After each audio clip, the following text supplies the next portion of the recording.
Good day everyone, I'm Hannah Micaela Eloha, and today we're going to tackle the Department Administrative Order Number 14 or the DAO 14.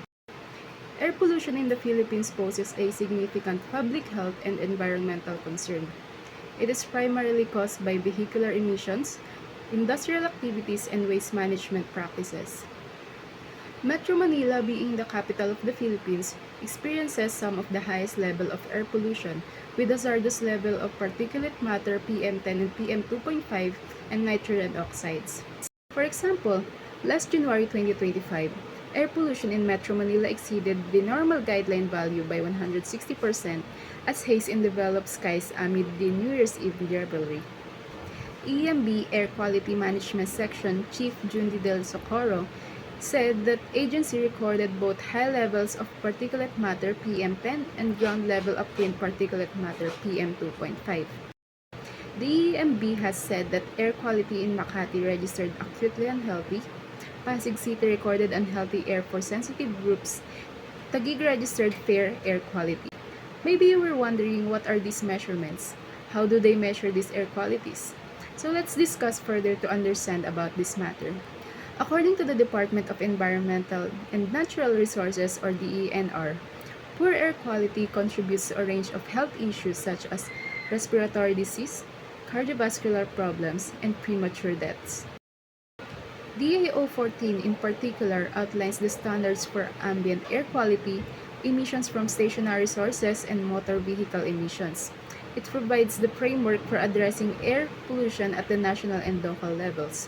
DAO 14, formerly known as the Guidelines for the Implementation of the Philippine Clean Air Act, was issued by the Department of Environmental and Natural Resources or DENR to regulate air pollution sources and ensure compliance with air quality standards. According to the Section 1, these rules and regulations shall be known as the Air Quality Standards and Rules and Regulations Relating to Air Pollution Control of 1993. These rules and regulations shall apply to all industrial emissions and other establishments which are potential sources of air pollution. Section 4 of the DAO number 14 is the National Emission Standards for Smoke and Particulate Matter for Stationary Sources. The stationary sources of air pollution such as factories, power plants, and refineries are required to comply with specific emission standards. These standards regulate the emission of pollutants like sulfur oxides, nitrogen oxides, volatile organic compounds, and particulate matter. Section 5 of the DAO number 14 is the National Emission Standards for Source-Specific Air Pollutants or NESAP. It refers to the air quality standards for different air pollutants, specifically setting the limits for concentration of certain substances in ambient air. It establishes specific concentration limits for various air pollutants such as sulfur dioxide, carbon monoxide, particulate matter, nitrogen dioxide, ozone, and lead. These standards are based on scientific research and international guidelines to ensure that air quality does not harm public health or the environment. It also specifies time averaging periods for each pollutant.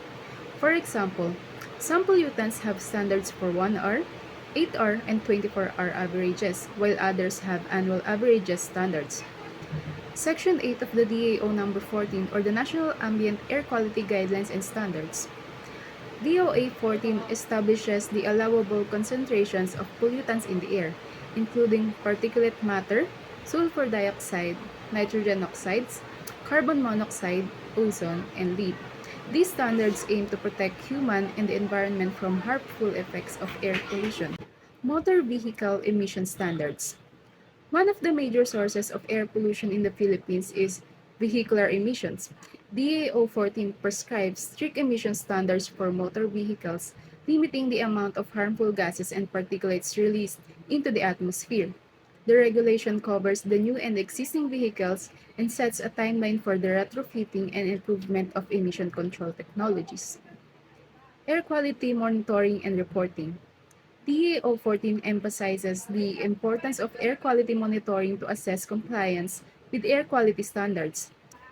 The DENR, through its Environmental Management Bureau or EMB, is tasked with establishing and maintaining a network of air quality monitoring stations across the country. These stations provide real-time data on air quality and inform policy decisions. Implementation of air quality control areas. DAO 14 allows for designation of specific areas as air quality control areas. These areas may be subjected to stricter air quality standards due to high pollution levels or proximity to sensitive locations like hospitals or schools.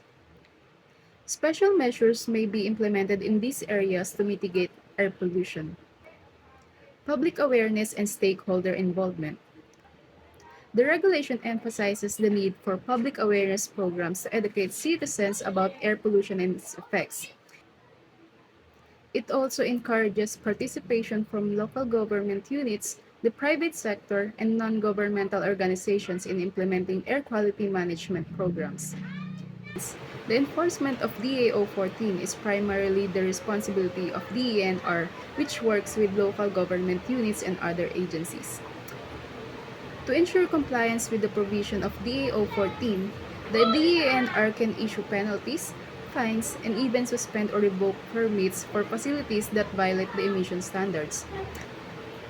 Additionally, the regulation requires industries and companies to install air pollution control devices and submit regular emission reports.